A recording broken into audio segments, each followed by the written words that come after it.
parler de la réincarnation. Je vais vous donner mon avis un peu sur ce phénomène, comment je le vois, comment je le perçois, ce qu'il en est. Bon, ça reste évidemment que mon avis, que ma vision des choses. Donc d'autres personnes auront peut-être une autre vue à ce sujet-là, d'autres concepts. Donc pour moi, qu'est-ce qui se réincarne? Effectivement,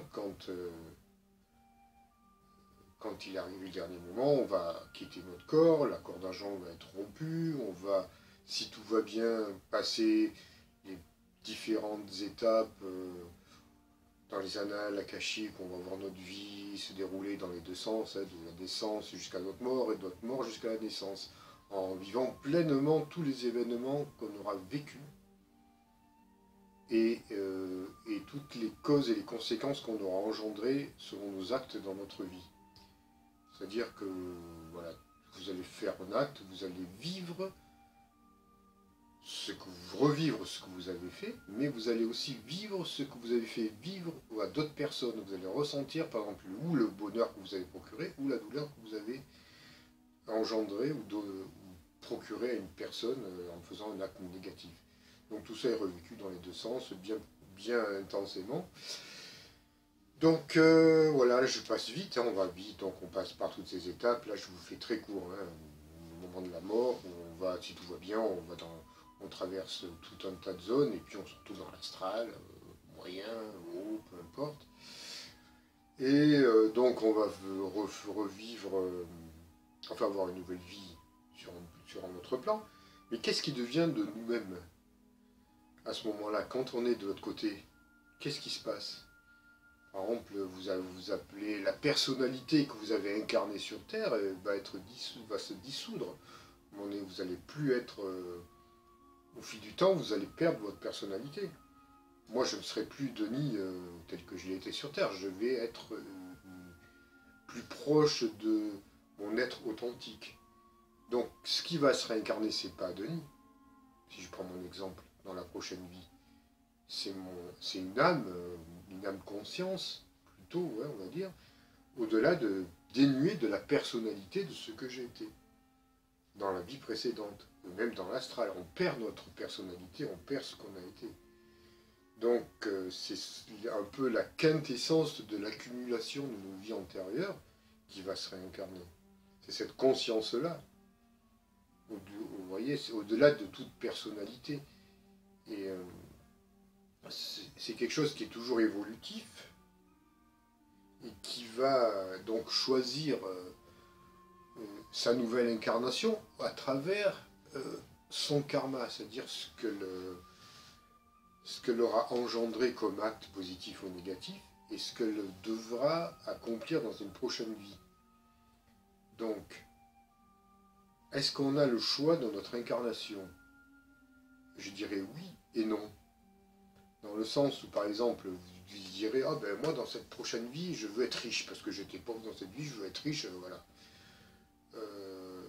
Je veux être riche parce que j'ai envie simplement, sur mon côté un peu égotique, contrebalancer la vie précédente. » Bon, ben ça dépendra uniquement de votre karma, de ce que vous avez engendré dans la vie précédente, de bien ou de mal, ça va avoir des conséquences sur votre prochaine vie. Donc, vous irez vous incarner dans une nouvelle vie avec des notions, comment dire, des choix de vie qui vous seront évolutifs pour comprendre les erreurs de vos vies passées, et qui vous serviront à évoluer. Donc, c'est pas forcément au niveau du désir que vous pourrez avoir le choix, c'est au niveau de votre karma. Et vous saurez faire le choix juste à ce moment-là, au moment de la préparation de la future incarnation. Donc, vous avez des guides, personnes qui vont vous aider à trouver une famille, à trouver le style de vie qui correspond le mieux à votre karma. Donc, en fait, on croit qu'on a le choix, mais en fait, on n'a pas vraiment le choix, vu que ça dépend des causes et des conditions bien particulières de votre karma. Par contre, là où vous avez le choix, c'est que c'est un choix, on va dire, ultime. Puisque c'est ce choix savamment réfléchi qui va vous amener à déterminer une nouvelle vie qui vous sera juste, quoi qu'elle soit. C'est-à-dire, vous n'allez pas forcément avoir la vie, si je prends cet exemple, oh, je veux une vie riche, ben non, peut-être pas forcément. Il y aura peut-être une vie riche, mais avec des grosses difficultés dues à votre karma, que vous devrez, comment dire, purifier pour pouvoir sortir, trouver l'éveil et sortir quelque part aussi de ce cycle de réincarnation, qui n'est pas un but ultime. Hein. Malgré tout, l'homme est fait dans son...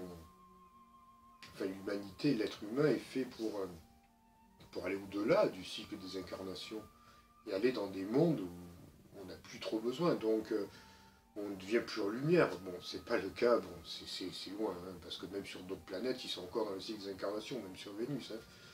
Ils sont encore sujets à ça. Ils ont atteint des niveaux d'éveil qui sont pas mal, mais c'est pas l'éveil ultime non plus. Donc, cette conscience qui va se réincarner aura... Alors, ça dépend effectivement du niveau d'évolution de l'âme qui s'incarne, ou de la conscience qui s'incarne.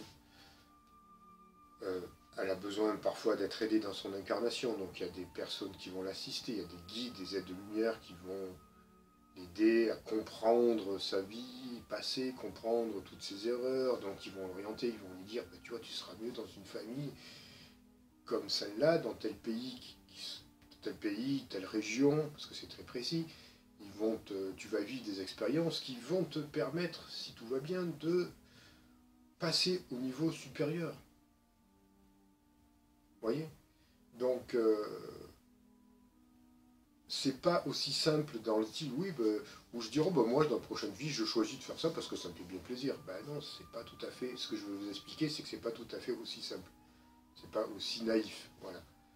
Par contre, le choix qui va être fait sera un choix juste, ça sera le choix qui vous correspondra le mieux pour votre parcours, votre chemin de vie futur. Ça, c'est certain, parce que ça aura été vraiment savamment, je veux dire, réfléchi, orchestré.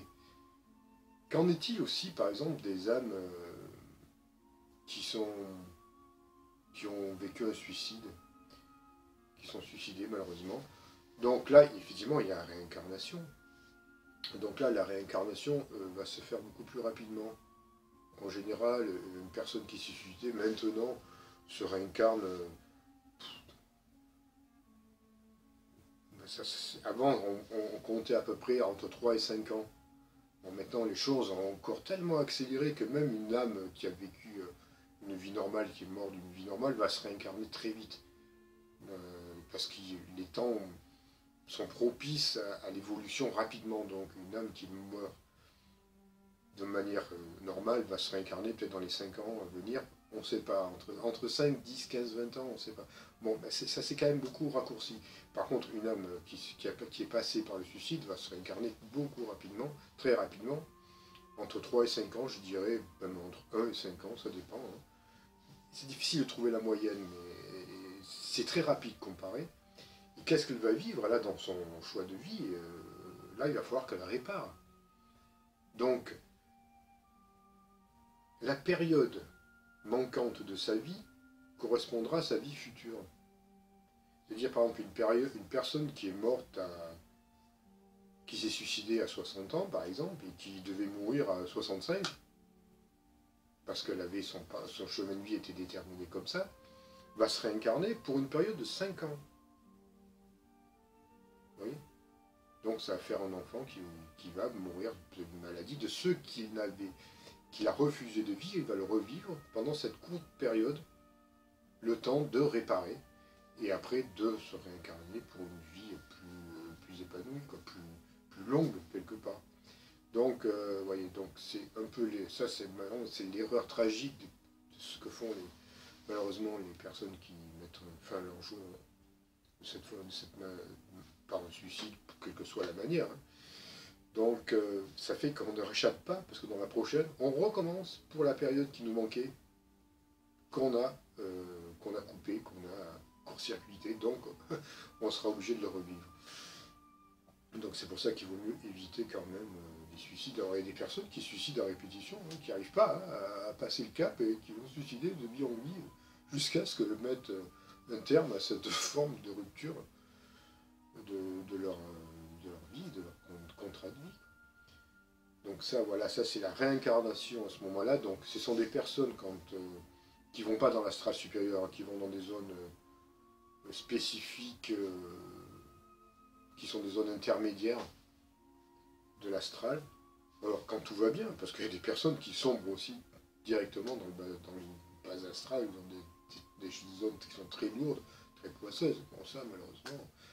Et elles peuvent aussi rester bloquées assez longtemps, malheureusement. Hein. Moi, j'en ai vu dans l'astral des personnes qui restent qui restent bloquées, qui passent même pas à l'astral supérieur, qui ne peuvent même pas se réincarner parce qu'elles sont bloquées dans des zones qu'elles se sont créées elles-mêmes. Mais ça, l'astral, vous savez, dans les zones de l'astral, j'ai vu des choses absolument incroyables. Il y a des milliards ou des millions, je ne peux même pas le chiffrer, d'âmes qui sont en errance dans des zones de l'astral, hein, qui datent de l'Antiquité, qui datent de 2 ou 3 000 ans, qui sont encore bloqués dedans. Hein. Ou pas, de par leur ego qui les maintient là-dedans. Hein. Par exemple, quelqu'un qui a eu du pouvoir, il y a des êtres, par exemple des empereurs, des gens qui avaient une puissance incroyable, refusent de quitter ça, donc recréent ce monde-là dans l'astral, par exemple, avec tous leurs serviteurs, toutes leurs cours, hein, ils revivent ce monde complètement imaginaire qu'ils avaient vécu sur Terre, ce monde de pouvoir, et ils exercent leur pouvoir dans ce monde, dans ces couches de l'astral. C'est curieux, mais ça existe, on peut voir des choses comme ça. Après, bon, il y a de tout. Il y a de tout. Tout ce qui est relié à un ego surdimensionné va vous retenir, va vous bloquer, va vous empêcher d'évoluer, et vous allez recréer ça. C'est difficile, hein. C'est très difficile à sortir. Bon, ça fait partie de la vie, hein, mais alors ce sont des royaumes. Moi j'ai vu des choses, ça peut être très beau aussi, hein, enfin, mais ça reste quand même artificiel. Et puis on vit dans cette espèce de mascarade, on entretient, on revit cette mascarade qu'on vivait sur Terre, parce que quand vous voyez les riches ou les pauvres, n'importe qui, hein, il y a des personnes qui vivent dans une espèce, sur Terre, hein, je vous parle, d'opulence fantasmagorique. Je peux vous garantir que dans l'astral, ils vont recréer ça d'entrée. Ils ne vont jamais lâcher ça.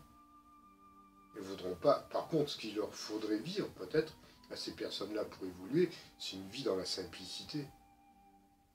Peut-être même dans le dénuement. Alors des fois, il y en a qui vont le faire, et ils vont être ascètes, ils vont être pauvres, clochards, pour vivre, pour se libérer de cet attachement au bien matériel, au pouvoir, à la richesse, qui est une illusion, hein, selon comment on le prend, si on ne sait pas s'en servir, évidemment.